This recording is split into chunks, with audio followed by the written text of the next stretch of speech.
ऐसा हमारे साथ ही क्यों होता है बार-बार? मुझे खुद समझ नहीं आता, क्या क्या कारण है? क्यों भगवान ने टिकट होते हुए भी टिकट निकाल कर के क्यों नहीं हम जा पाए वैष्णो देवी? क्या कारण था? बताते हैं। एकदम सच है, जब तक भगवान की इच्छा नहीं होगी, उनका बुलावा नहीं होगा, उनका मर्ज़ी नहीं होगा, तब तक कोई कुछ दर्शन नहीं कर सकता, कोई पूजा नहीं कर सकता। बट कोई बात नहीं है, जो जहाँ रहे, वो एकदम स्वस्थ रहे, मस्त रहे, यही हम कामना करते हैं।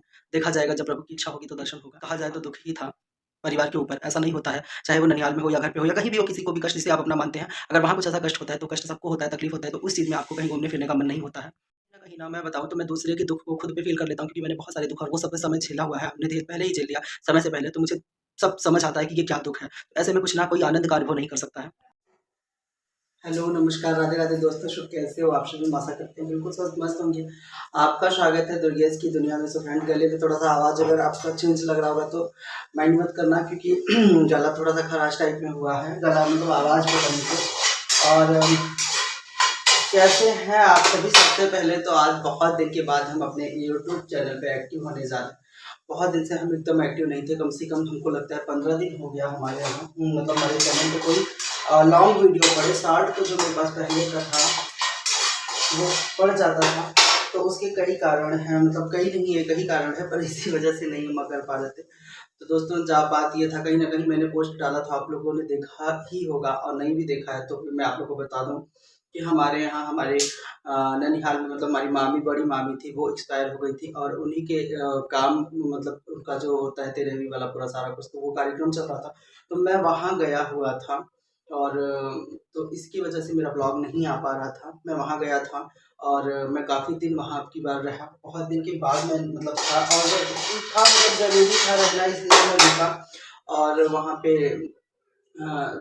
इस और वहाँ का मतलब कुछ ऐसा मुझे अच्छा नहीं लगा कि वीडियो शूट करके वहाँ का अपलोड किया जाए, तो वो चीज़ें मुझे अच्छा नहीं लगा। और उस बीच में कोई ब्लॉग वगैरह भी शूट करने का मन नहीं किया। ब्लॉग का क्या ही शूट करते, जब हम वहाँ थे तो वहाँ की ही चीज़ें शूट होती, और वहाँ का चीज़ मतलब शूट करके अच्छा नहीं लगा मुझे कि पब्लिक किया जाए। क्योंकि देखिए, या तो फिर आप बहुत बड़े, इतना बड़ा आपका चैनल हो, आप इतने बड़े क्रिएटर हो कि हाँ, आप पल-पल का खबर देते हैं, तो आप वो चीज़ कीजिए। ऐसा नहीं है, देते तो हम लोग भी अपना सारा कुछ है, जो कुछ भी है, पर नहीं अच्छा लगता, आप लोग समझ सकते हो, हर जगह पे। और हम अम्मा को, मतलब मैं वहाँ गया था और अम्मा बुआ के घर पे थी। मैं आप लोग को ये भी बता दूँ, वरना आप लोग कमेंट करके पूछेंगे कि अम्मा कहाँ थी, दादी कहाँ थी, इतना दिन। तो ये है। और आज है एकादशी दोस्तों, आज एकादशी है, तो एक बार बोलिए जय श्री कृष्ण। आज एकादशी व्रत है मेरा। तो पिछला वाला एकादशी इसी चक्कर में छूट गया था, मुझे ध्यान ही नहीं पड़ा। मामी के एक्सपायर होने के 2 दिन बाद ही था, तो मुझे उस बीच में मुझे ये ध्यान नहीं पड़ा कि आज एकादशी है, तो छूट गया था। पर क्या ही कर सकते हैं, जब छूट गया तो छूट गया। बट इस बार काफ़ी ज़्यादा है। और ये देखिए, हमारी बन गई है चाय। तो आप लोग भी आ जाइए चाय पीने, मस्त एकदम चाय पीते हैं। और पता है, आज मतलब आप लोग और फिर लोगों के वीडियो पे देख रहे होंगे ब्लॉग में कि लोग जा रहे हैं वैष्णो देवी। मेरा भी टिकट था, मैं क्यों नहीं जा पाया, मैं आप लोगों को बताता हूँ अभी।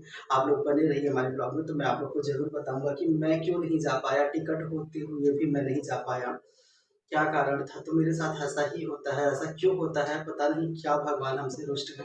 पर आप लोग बने रहिए, पहले हम चाय पीते हैं, फिर आप लोग देख सकते हैं, हमारा मखाना भुना जा रहा है, मूँगफली मैं भून लिया, चाय हमारी बन चुकी है, तो हम चल रहे हैं चाय पीने। तो दोस्तों, बस यूँ ही घर पे आइए ना, अगर कस घर कुछ दिन बाद जब खोलिए, 10 दिन का मेरा घर बंद था, तो कितना साफ-सफाई करना पड़ता है, वो सारा क्लिप तो मैं आपके साथ शेयर ही नहीं किया, क्योंकि आते ही झाड़ू उठाना पड़ता है, फिर भी गंदगी रहता है, 1-2 दिन साफ करने में चला जाता है। तो दोस्तों, मैं बात कर रहा था कि मुझे जाना था वैष्णो देवी, मेरा भी टिकट था, मैं नहीं जा पाया। पता नहीं क्यों मेरे साथ ऐसा होता है, भगवान क्यों रुष्ट हैं।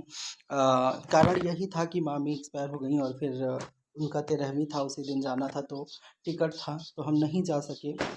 अच्छा नहीं लग रहा था अब मेरा कि मतलब मैं ऐसे घूम 13वीं छोड़ के और मैं जाऊँ, तो वो सारा चीज़ अच्छा नहीं लगता। फिर भगवान की इच्छा होगी तो जाएँगे, पता नहीं, ये मेरे साथ कई बार हो चुका। मैहर का टिकट निकला, नहीं जा पाए। खाटू श्याम बालाजी का निकला, नहीं जा पाए। वैष्णो देवी का भी देखिए टिकट निकला, नहीं जा पाए। तो ऐसा हमारे साथ ना पता नहीं क्यों बार-बार होता है, पता नहीं क्यों भगवान रुष्ट हैं, कब भगवान को ये होगा। तो वो सही बात होता है कि बिना बुलावा कोई नहीं जा सकता। अ और अच्छा तो नहीं लग रहा है भाई। मतलब मन, जैसे मैंने देखा, अब जो लोग जा रहे हैं वो अच्छे से आएँ, अच्छे से जाकर अच्छे से दर्शन करके आएँ, वही अच्छा है। मैं नहीं गया, कोई बात नहीं, नहीं था भगवान को मंज़ूर, तो मुझे अब क्या ही कर सकते हैं। तो यहाँ पे देखिए, हम लग गए हैं अपना काम-धाम करने में, जो कुछ हमें करना था। तो वो हम अपना साफ़ सफाई करके, और ये सब्ज़ी थी तो मैं उसको कपड़े में लपेट के रखा, क्योंकि फ्रीज़ तो है नहीं मेरे पास, तो मैं इसको इसी तरीके से रखता हूँ पानी में भिगो के, कि ताकि सब्ज़ियाँ ख़राब ना हो, तो कुछ भी ख़राब नहीं होता। यहाँ अम्मा का कपड़ा था, धुल के रखा था, तो मैं इसको डाल रहा था। धूप में डालने का कोई ज़रूरत ही नहीं है, क्योंकि गर्मी इतना पड़ रहा है, तो अंदर ही कपड़े सूख जाते हैं, तो बरामदे में हम डाल रहे थे। और ये तो साड़ियाँ हल्की-हल्की होती है, तो फटाफट हवा लगने से ही सूख जाता है। तो ये सारा काम रहता है, और घर आकर के फिर आप मतलब ये समझ लीजिए कि अगर आप बाहर से आइए तो घर का तो सबको पता होगा, जो बाहर जाता होगा घर बंद करके उसका क्या हालत हो जाता है घर का। तो बहुत सारा काम 2 दिन 3 दिन तो इसी में जाता है कि साफ-सफाई ही करते रहिए, और काम ही नहीं खत्म होता। तो दोस्तों इस बार ना मतलब क्या बताएँ, इस बार हमने बहुत प्लानिंग कर लिया था कि वैष्णो देवी जाने का, मतलब हाँ, प्लानिंग किए थे कुछ न कुछ। तो सही बात है, इसीलिए पहले से प्लानिंग न करके कुछ मन नहीं होता है करने का। और क्या कर सकते हैं, भगवान के आगे सब मजबूर है, इंसान जो भगवान चाहते वही होता है। मामी का ऐसा ना हुआ होता तो शायद गए होते, लेकिन अब ऐसा होना हुआ, जो कि भई इसका तो कोई डेट और तारीख कोई फ़िक्स नहीं होता किसी का। ख़ैर मामी का जाना तो बहुत कष्ट हुआ सबको, मतलब कहते हैं जैसे एक ननिहाल का उम्मीद था कि मामी आती थी गाँव पे, जो जहाँ पे, तो हम लोग का भी रहता था कि चलो मामी हैं तो जाएँगे कभी एक दिन, साल 2 साल में जब भी जाते थे 1-2 दिन के लिए। पर अब वो चीज़ें नहीं हैं, क्योंकि अब तो गाँव पे सबका आना मुश्किल हो जाएगा। अब उन लोगों का भी आना-जाना ये रहेगा, भाई सब अपने टाइम के अकॉर्डिंग आएगा, और सबको एक साथ समय मिले ये बहुत मुश्किल होता है। और छोटे वाले मामा की फैमिली रहती है, लेकिन हाँ, थोड़ा-सा उनको समस्या रहती है उनकी, मतलब उन लोगों को, तो फिर उस चीज़ की वजह से नहीं जाने का मन करता, कि जो व्यक्ति खुद से परेशान है तो फिर उसमें हम जाकर के और परेशानी बढ़ाएँ, अच्छा नहीं लगता है ना, तो इसकी वजह से। बाकी और ऐसा नहीं है कुछ कि नहीं वो रहता, बट जब आपको पता रहेगा कि सामने वाला व्यक्ति परेशान है, तो वहाँ जाकर के ऐसा लगता है कि हम और परेशानी में डाल रहे हैं।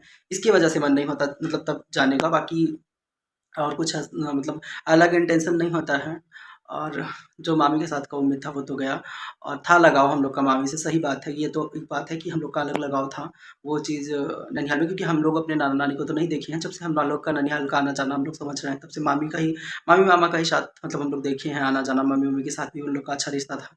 तो वही था, नाना-नानी तो हम लोगों के बचपन में, नाना हमारे बहुत मतलब हम शायद 2-4 महीने के थे तब एक्सपायर हो गए, नानी को तो मम्मी-वम्मी बहुत छोटी थी तब एक्सपायर हो गई थी, तो नानी का तो कोई बात ही नहीं है। तो हम लोगों ने नहीं देखा था, लेकिन क्या कर सकते हैं, इंसान जो भगवान चाहते हैं, तो भगवान को नहीं मंज़ूर होता, वो अलग चीज़ है। मैंने ब्लॉग में डाला था एक ब्लॉग, आप लोग देखे होंगे पीछे, कि मामी का जब तबीयत ख़राब था तो मैं गया था, तो एक छोटा-सा ब्लॉग डाला था हॉस्पिटल का, हॉस्पिटल नहीं, हॉस्पिटल के सामने हम लोग जो माधव सेवा में थे वहाँ का। तो ठीक-ठाक होकर के ऐसा होना, ये तकलीफ़ होता है, बाकी कोई कुछ नहीं कर सकता। वो समय हम लोगों ने झेला है, जानते हैं क्या दुःख होता है। दुःख तो ख़ैर उनकी फ़ैमिली पे भी बहुत बड़ी आई, मामा के लिए भी दिक्कत है, और बाकी सही है, मतलब कष्ट तो है ही, पर सबको भगवान हिम्मत दे। और मैं वैष्णो देवी नहीं जा पाया, उसके लिए मुझे भी थोड़ा कष्ट है, लेकिन कोई बात नहीं है, वो कष्ट कम है, जो ये कष्ट मिला वो, मतलब मामा के परिवार को, वो तो बहुत बड़ा है। और नहीं जा पाए, फिर कभी जाएँगे, क्योंकि लोग तो हमेशा आते-जाते रहते हैं, और जो लोग गए हैं बस, हाँ, और जैसा कि जम्मू में भी थोड़ा ये सब इस समय चल रहा है, सॉरी जम्मू में नहीं, कश्मीर में जो चल रहा था, इसकी वजह से भी एक डर बसा था, पर और लोग हमारे गए हैं यूट्यूब फैमिली से, वंदना दीदी, नीलम राधा कृष्णा, नीलम तिवारी, और अजय भाई, मतलब बहुत से लोग हैं, जो है सब लोग, बहुत लोग, सारे लोग गए हैं। तो वो लोग सही सलामत दर्शन करके घर पे आ जाएँ, बस यही कामना करते हैं। बाकी माता रानी सबकी रक्षा करें, फिर कभी बुलावा लगाएँगी तो आएँगे, जैसा माता रानी को का इच्छा होगा। चलिए हम अपने ब्लॉग को यहीं एंड करते हैं, मिलते हैं फिर नेक्स्ट ब्लॉग में, तब तक के लिए bye-bye, Radhe Radhe. Thank you for watching. गर्मी बहुत है, आप लोग एकदम बचा के रहिए, सब लोग सेफ रहिए, बिना काम का बाहर मत निकलिए, यही हम आप लोग से ज़रूर कहेंगे, क्योंकि जीवन से बढ़कर कुछ नहीं है, जीवन अनमोल है। इंसान के रहने पे इंसान की वैल्यू नहीं होती है, इंसान के जाने पर इंसान की वैल्यू ज़्यादा पता चलती है। और देखिए, जिसके नहीं होते हैं उससे पूछिए कि क्या इंसान क्या चीज़ खोता है। तो हम यही कहेंगे कि आप लोग अपनी सुरक्षा स्वयं कीजिए, बाहर बिल्कुल धूप में ना निकलिए। तो अगर ब्लॉग अच्छा लगा होगा तो लाइक शेयर ज़रूर कीजिएगा। चलिए मिलते हैं, तब तक के लिए बाय बाय।